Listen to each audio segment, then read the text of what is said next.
যারা আছে তার অনেকটা দেখলাম তার বাচ্চার বয়স হবে বা মেয়ের বয়সী হবে, তাকে আমি স্ত্রী বলে দাবি করতেছে। তো যতক্ষণ না ধরা খায় এরা ততক্ষণ পর্যন্ত ফেরেশতা লেভেলে চলে যায়, আর যখনই তারা ধরা খায় তখন স্ত্রী বলে দাবি করে।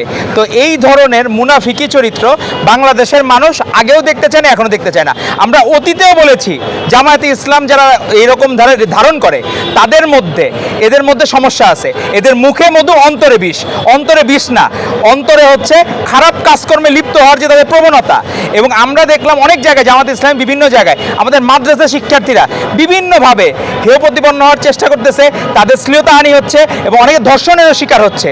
তো এই ধরনের যে আচরণ বা বর্বরতা, তো এদের হচ্ছে আমরা অনুরোধ করব, আপনারা যদি ইসলামকে সত্যিকার অর্থে মানেন, আপনাদের তো যখন অনেকে বলা আছে যে আপনারা 4 বিয়ে পর্যন্ত করতে পারবেন, এখন আপনারা 4 বিয়ে করেন কোনো সমস্যা নাই, কিন্তু এরকম অন্যায় অনৈতিক কাজ করেন না। কারণ আপনারা সংসদ সদস্য, একটা নির্বাচনী আসনের প্রতিনিধিত্ব করেন, মানে বাংলাদেশের মানুষ আপনাদেরকে ভোটে নির্বাচিত করে আপনাদেরকে সংসদে পাঠিয়েছে। কিন্তু সংসদে যদি এরকম চরিত্রহীন লোকজন যায় তাহলে বাংলাদেশের নারীরা নিরাপদ থাকবে না। অবশ্য তাদের এটা অতীত অভ্যাস আছে। জামাতের আমির নির্বাচনের আগে তার এক্স অ্যাকাউন্ট বললো হ্যাক হইলো, এখন পর্যন্ত তার মোবাইলটা দেয় নাই। তখন সে তার এক্স অ্যাকাউন্টে দাবি করছিল কর্মজীবী নারীরা বেশ্যা বা পতিতার সমতুল্য, এভাবে দাবি করছিল। তাও তো মেয়েদেরকে এভাবে ট্রিট করে।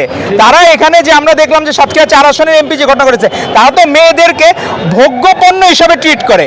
তাদের সমস্যা হলো কি সাইকোলজিক্যাল সমস্যা, তাদের মানসিক গ্রুমিংটা, শিষ্টাচারটা, পারিবারিক শিক্ষাটা কখনোই ভালো হয় নাই। কিন্তু তারা যে খারাপ কাজ করতেছে, এখন মানুষজন কয়দিন পরে জামাতে ইসলাম দেখলেই মনে করবে নারীর চরিত্র লুণ্ঠনকারী। 71-এও তাদের ইতিহাস আছে। তো তারা ঐতিহাসিকভাবেই সেই 71 থেকে শুরু করে তাদের যে এই ধরনের নারী লোভ এবং তারা যে বাংলাদেশের বিরোধিতা, তারা কখনোই বাংলাদেশকে ধারণ করে না, পাকিস্তানকে হৃদয়ে ধারণ করে। তো তাদেরকে অনুরোধ করব, আপনারা পাকিস্তানের প্রতি ভালোবাসা কমান, নারীদেরকে ভোগ্যপণ্য হিসেবে ট্রিট করেন না।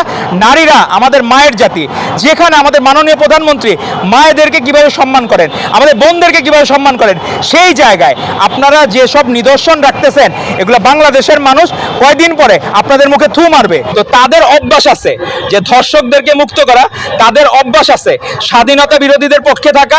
এই ধরনের অভ্যাস জামায়াতে ইসলামী ডক্টর শফিক সাহেবের অনেক আগে থেকে আছে। আমরা ভালো কাজের অ্যাপ্রিসিয়েশন কোনোদিন পাই না।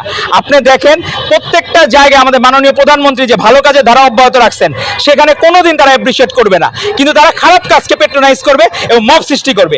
এই দেশটা আমরা গড়ার সুযোগ পেয়েছি, জামায়াতের আমির অন্তত বাংলাদেশপন্থী হন, এটা আমরা ধারণা করব। এবং মা বোনদের পক্ষে থাকবেন, মা বোনদের মুখে বলবেন যে মা বোনদের পক্ষে আছি, আর ধর্ষকদের আপনার পেট্রোনাইজার হবেন। আমরা দেখতে চাই জামায়াতের আমির তাদের এখন এমপির বিরুদ্ধে কি ব্যবস্থা নেয়, আমরা সেটা দেখার অপেক্ষায় আছি।